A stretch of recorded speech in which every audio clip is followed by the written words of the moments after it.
¿Fuera de control? ¿Qué del manejo de su dinero? ¿Hay descontrol? ¿Qué de su vida moral? ¿Diría que está sin control? ¿Qué de su relación con otras personas? ¿Está fuera de control? ¿Qué de la actitud que tiene hacia algunas personas, como envidia? Al pensar en su vida, ¿hay algún aspecto del cual diría, bueno, creo que está sin control? Por ejemplo, bebe y quizás consume drogas, o tal vez apuesta un poquito, eso dice. ¿Y qué de los chismes? ¿Qué de tener un espíritu crítico? ¿Qué de ser perezoso? Nada de eso cuadra con nosotros. Por eso el apóstol Pablo les dijo a los Gálatas, el fruto del Espíritu es amor, gozo, paz, paciencia, benignidad, bondad, fe, mansedumbre, templanza. Entonces, al considerar su vida, ¿diría que su vida está bajo control? ¿O diría que ciertos aspectos de su vida, sin duda, no están bajo control? Bueno, es una lucha. Y así se titula el mensaje de hoy, la lucha por el dominio propio. Todos queremos tener control de nuestras vidas. Con eso quiero decir esto. Queremos tener una relación con Dios de entrega a Él al punto que no siempre estemos luchando, porque, mire, si las cosas no están bien entre usted y Dios, es como un tira y afloja. Dios quiere que hagamos lo bueno. Queremos, pero no lo hacemos, y hay tensión, estrés, ansiedad, y a veces tristeza, falta de paz, falta de gozo, falta de todo lo que Pablo acaba de mencionar. Miren, no podemos vivir una vida de desobediencia a Dios y tener amor, gozo, paz, bondad y todo lo demás. No podemos. Dirá, pues soy medio feliz como soy medio. Pero no hay felicidad real, ni gozo, ni paz, ni amor verdadero si no estamos de acuerdo con el Señor respecto a nuestra vida. Así que deseo que pensemos respecto a todo este asunto de la lucha por el dominio propio en nuestra vida, porque todos o hemos tenido una lucha o estamos en plena lucha en el presente. Así que pensemos en esto. ¿Diría que su vida está bajo control?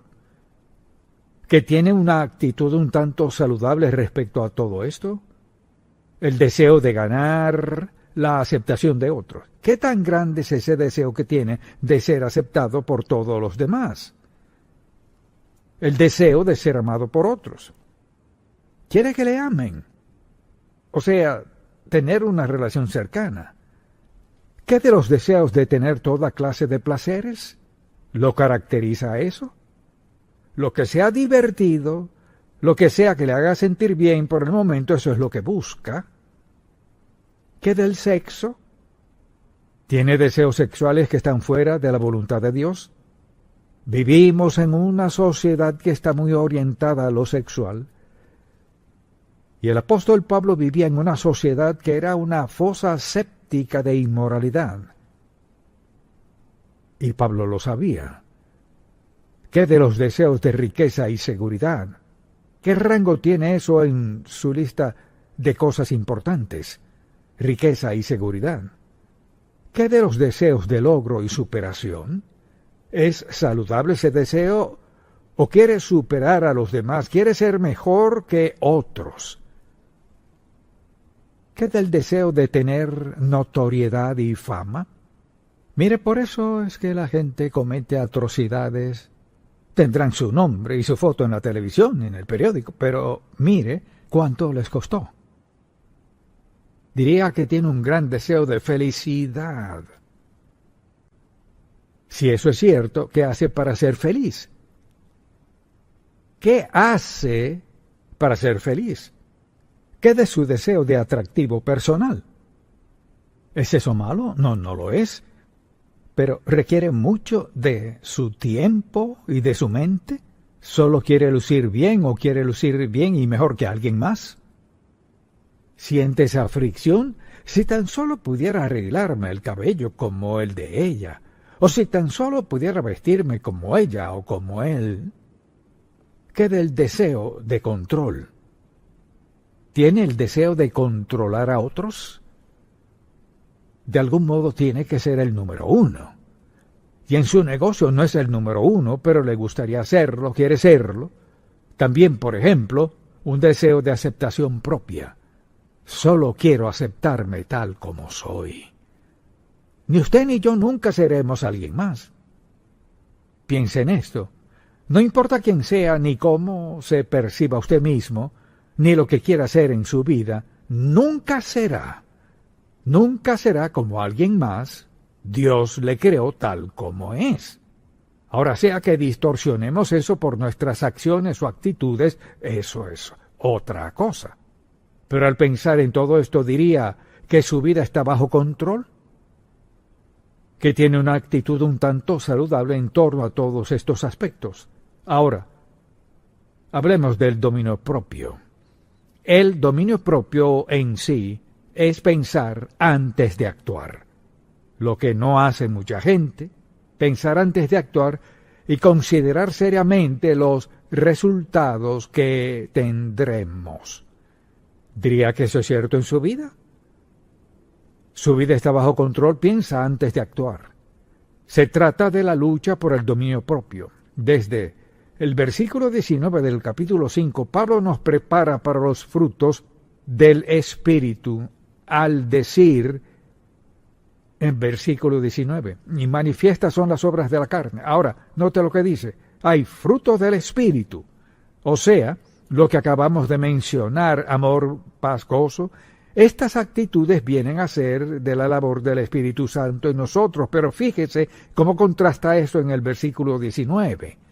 Y manifiestas son las obras, nuestras acciones de la carne, nuestra manera de vivir, que son, y las primeras tres tienen que ver con sexualidad. Dice adulterio, fornicación, inmundicia, lascivia, idolatría, hechicerías, enemistades, pleitos, celos, iras, contiendas, disensiones, herejías, envidias, homicidios, borracheras, orgías y cosas semejantes a estas, acerca de las cuales os amonesto, como ya os lo he dicho antes, que los que practican tales cosas no heredarán el reino de Dios. Mucha atención. Quizás esté sentado hoy aquí o en donde esté y diga, pues supongo que no iré al cielo porque he hecho una de todas esas cosas. La palabra clave en el pasaje es, os lo he dicho antes, que los que practican tales cosas. No entraré en detalles en cuanto al verbo griego usado aquí, pero significa que es una forma de vida. No es que no haya sucedido en su vida, porque lo más probable, al ver esta lista, es que todos, hasta cierto punto, a veces hemos cometido uno o todos esos. Pero no es una práctica ni una forma de vida. Al aceptar a Cristo, nada de eso cuadra con quienes somos. Al decir los que practican tales cosas, es su estilo de vida. Alguien que bebe todo el tiempo, es su estilo de vida. Alguien que siempre está en algo sexual, es su estilo de vida. Podemos hacer una lista. No estamos diciendo que alguien que haga algo de esto no irá al cielo. Pero si ha llegado al punto que los practica, es su forma de pensar, es parte de su ser, es porque no es salvo. No puede vivir así continuamente siendo salvo en verdad. Dirá, bueno, pensaba, no. Escuche lo que dice, los que practican tales cosas no heredarán el reino de Dios. Así que esas son nuestras acciones, pero ¿qué del fruto del Espíritu? Pensemos en eso por un momento y hagamos unas cuantas preguntas. Al pensar en eso, considere la sociedad en la cual vivimos. Compare el fruto del Espíritu con lo que nos rodea. Y pregúntese, ¿me considerarían seguidor de Cristo debido a mi conducta? ¿Lo que hago, lo que veo, los lugares a donde voy, cómo gasto mi dinero. O sea, todo eso que considera importante en su vida, ¿encaja con quién es usted? Al aceptar a Cristo como Salvador, le damos la espalda al pecado. No significa que no volveremos a pecar, le damos la espalda al pecado. Así que nuestro compromiso con el Señor es serle obediente y andar en sus caminos, porque queremos el fruto del Espíritu en nuestra vida, amor, gozo, paz, benignidad, bondad. Y queremos todos estos frutos porque estaremos más satisfechos, estaremos más seguros. Podremos identificarnos con otros de una forma muy diferente a cómo lo hacíamos. Entonces, al ver su propia vida en estos días, ¿diría que está caminando en el Espíritu? ¿Y sus conocidos le conocen como alguien que anda en el Espíritu? ¿Tiene algo distinto? ¿O ven en usted esa tensión, ese estrés, esa ansiedad, como un tire y afloja, como rompe esa tensión, ese estrés y todo lo demás, rindiéndose al Señor, entregándole su vida, diciendo, Señor, la manera en que he vivido no funciona, no quiero vivir así? Pienso en quienes pasan toda su vida cautivos de algún pecado, viviendo en esclavitud en sus corazones y mentes. Muchos viven y mueren sin nunca experimentar el amor de Dios, la bondad, la libertad, la gentileza y las recompensas de Dios. Pasan toda su vida sin nunca experimentar eso. Entonces, si alguien le dijera hoy, bueno, en esta etapa de su vida, tenga la edad que sea, ¿dónde diría que se encuentra? ¿Diría que es alguien que experimenta el amor de Dios? ¿Alguien que reconoce que Él es la fuente de todo? ¿Diría que es alguien que ama a otras personas? ¿Se alegra al ver a otras personas ser bendecidas? ¿Se alegra al ver que otros son salvos? ¿Le encanta escuchar la palabra de Dios? ¿Podría decirse eso de usted? ¿O tendría que decir, no puedo explicarlo bien, pero soy muy desdichado, me gustaría ser diferente? Hay cosas en mi vida que quisiera eliminar, pero hay algunas cosas que no puedo dejar. ¿Sí puede? No hay nada en su vida que no pueda dejar. El pecado que sea, si está dispuesto a entregar su vida a Cristo y decirle, mi vida es un desastre, la arruiné, he herido a otros, he pecado contra ti y contra mí mismo, he pecado contra quienes más amo, Señor, ¿puedes ayudarme? Te doy mi vida. ¿Le ayudará? Cambiará su vida. Cambiará su vida. Dominio propio. ¿Diría que su vida está bajo el control de Dios? Si no, permítame preguntarle, ¿es feliz? No lo es. ¿Está satisfecho cómo le va en la vida? No.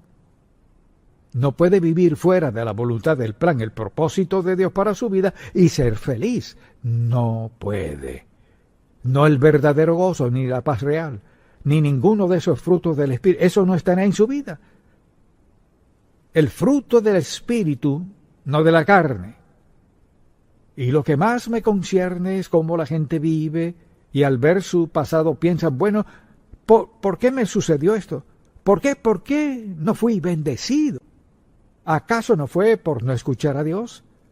Si vivimos en desobediencia ante Dios, sufriremos las consecuencias. Es decir, todos los que decimos ser seguidores de Cristo, no hay excusa aceptable para que no tratemos de llevar una vida consagrada, en la cual el Espíritu Santo controle nuestra mente y nuestras acciones. Cuando Él tiene el control, pensamos antes de actuar, nuestras acciones siguen su propósito, su plan y su voluntad para nuestra vida. Entonces, ¿cuál es la clave para nuestro dominio propio?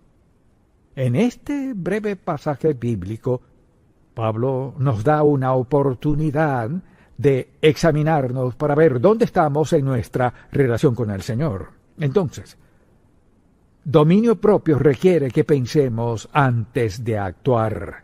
Eso debe escribirlo. Dominio propio requiere que pensemos antes de actuar.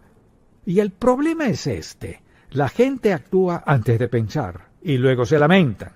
Entonces hay que tener un firme deseo de obedecer a Dios. Sin un gran deseo de obedecer a Dios no llevaremos una vida consagrada. No superaremos casi cualquier cosa sin ese firme deseo de que Dios nos faculte. Así que debemos creer en nuestro corazón que el Espíritu Santo, quien mora en nosotros, nos facultará. Pensemos en esto. Jesucristo sabía todo sobre tentaciones, pruebas y todo lo demás.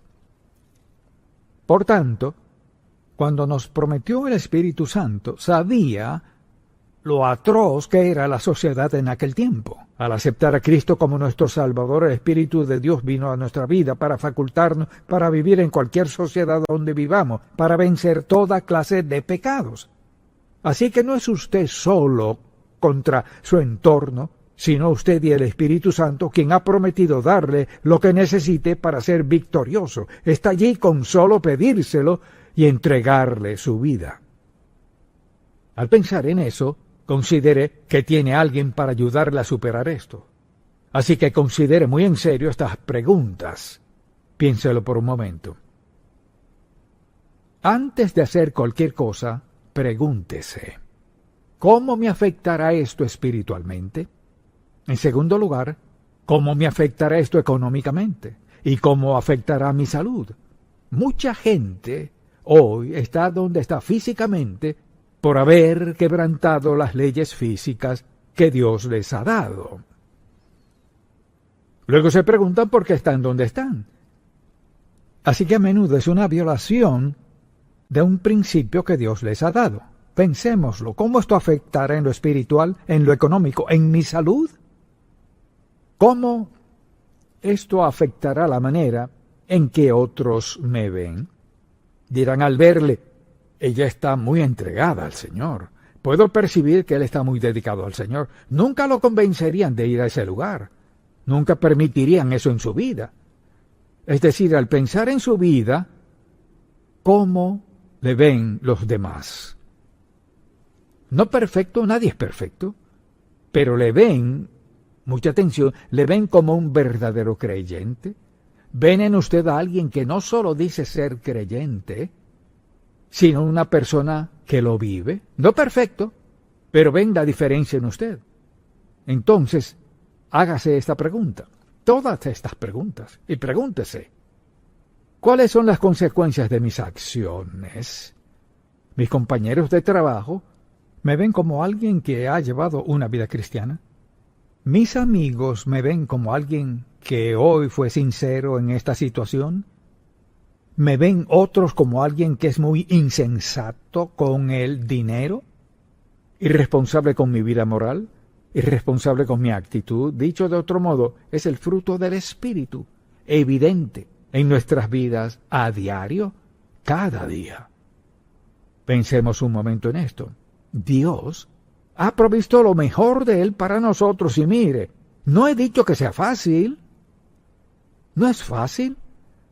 A veces es difícil tener lo mejor de Dios, pero permítame preguntarle, ¿qué es mejor que lo mejor de Dios? Nada. Entonces, cuando Pablo escribió toda esta carta de Gálatas, escuche lo que dice, por ejemplo, dice en el último capítulo: no os engañéis, Dios no puede ser burlado, pues todo lo que el hombre sembrare, eso también segará. En todos estos 6 capítulos nos anima a vivir como agradar a Dios. ¿Y qué dice? No os engañéis, o sea, no crean la mentira del diablo. Dicho de otro modo, no podemos burlar a Dios y decir no creo en Dios y todo lo demás. Todo lo que el hombre sembrare, eso también segará, aunque lo crea o no. Dios no puede ser burlado, pues todo lo que el hombre sembrare, eso también segará, punto. Quizás diga, bueno, no creo que uno siempre coseche lo que siembre, entonces eso sería decir que Dios mintió. Le diré otra razón para creerlo. Vea a su alrededor. Ve a sus amigos que toman. Ve a quienes se drogan. Quienes viven en inmoralidad a diario. Quienes engañan si pueden